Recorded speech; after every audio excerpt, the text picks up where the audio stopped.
जिस प्रकार से मुख्यमंत्री ने जो वक्तव्य दिया वो इधर से उधर दिया कि जेपीएससी में जो मूल गड़बड़ी है, जिसकी बार बार हम सब लोगों ने मांग कर रहे हैं। एक ही तो मांग थी कि भाई वह छात्र नौजवान क्या मांग कर रहे हैं कि भाई होमवर्क शीट आप जारी करिए,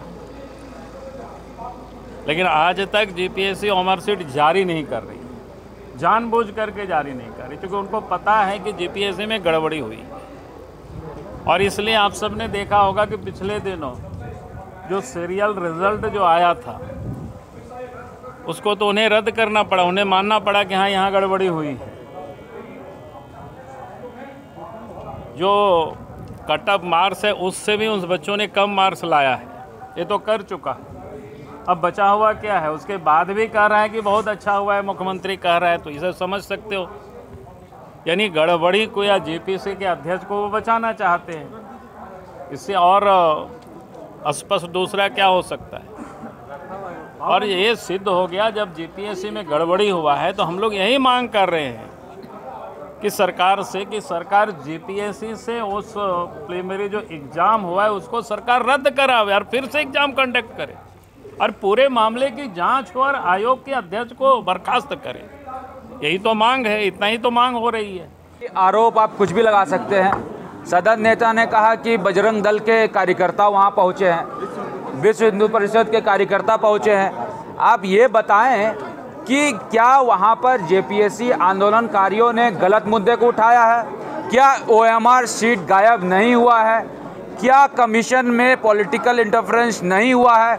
जब ये सब सच्चाई है तो इसको डाइवर्ट करने के लिए आप ये कहेंगे कि भारतीय जनता पार्टी स्पॉन्सर्ड ये आंदोलन है, तो ये कहीं ना कहीं गलत है। इसका हम लोग घोर विरोध करते हैं। साथ साथ आप कल की डेट में कुछ और बयान दे रहे थे, आज जब आप घिर गए तो आप हमें अब मनुवादी का पाठ पढ़ा रहे हैं। मुझे लगता है कि मुद्दे से सरकार भटक गई है। कल आपको याद होगा कि सरकार ने कहा था कि मात्र 25% ही बाहर के लोग हैं, 75% स्थानीय है। लेकिन जेपीएससी का जो कमीशन बैठा है, कमीशन में हर एक लोग बिहार के हैं, बाहरी है। जब कमीशन ही आपका स्थानीय नहीं रहेगा तो आप ये कैसे कह सकते हैं कि बाहरी को हम लोगों ने कम तजुर्बा दिया है, स्थानीय को ज़्यादा तजुर्बा दिया है?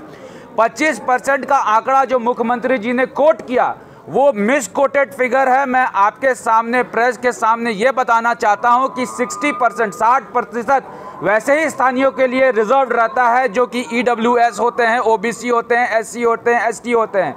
अनरिजर्व्ड कैटेगरी में मान लीजिए कि 25% ओवरऑल आंकड़ा अगर आप ले लेते हैं तो मुझे लगता है कि अनरिजर्व्ड में 50% से ज़्यादा बाहरी लोग आ गए हैं। और ये इसलिए हुआ है क्योंकि जेपीएससी का जो नियमावली बना है, जिसमें झारखंड विशेष सब्जेक्ट को आपने मैंडेटरी नहीं किया है, जिसके कारण ये गड़बड़ी हुई है। माननीय मुख्यमंत्री जी को कोई भी आंकड़ा अगर देना है तो रिस्पॉन्सिबिलिटी के साथ दीजिए और अब प्रेस को भी बताएं कि आप जब 25% आंकड़ा स्थानीय बाहरी का बता रहे हैं तो वो अनरिजर्व्ड कैटेगरी का बता रहे हैं या फिर ओवरऑल बता रहे हैं। ये क्लैरिटी माननीय मुख्यमंत्री जी को आपको देना चाहिए।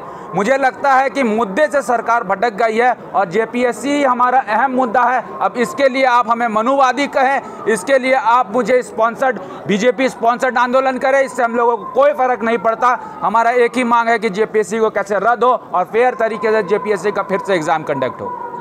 आज झारखंड विधानसभा के माध्यम से हमने विधानसभा के अंदर एक कार्यक्रम प्रस्ताव लाया था और अध्यक्ष महोदय के माध्यम से सरकार के पास यह आग्रह करने के लिए कि सदन के अंदर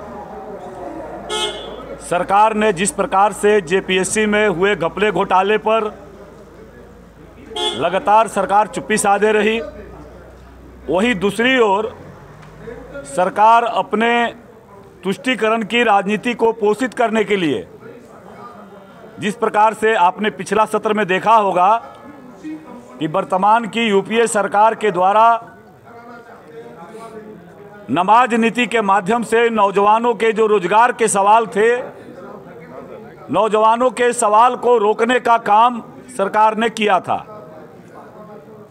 हम लोगों ने उस समय भी सदन के अंदर और सदन के बाहर और यहाँ तक कि सड़कों पर भारतीय जनता पार्टी ने इसको लेकर के जोरदार विरोध किया और उसको पिछले दरवाजे से सरकार ने पुनः विधानसभा का सत्र में उत्तर देने से सरकार भाग गई।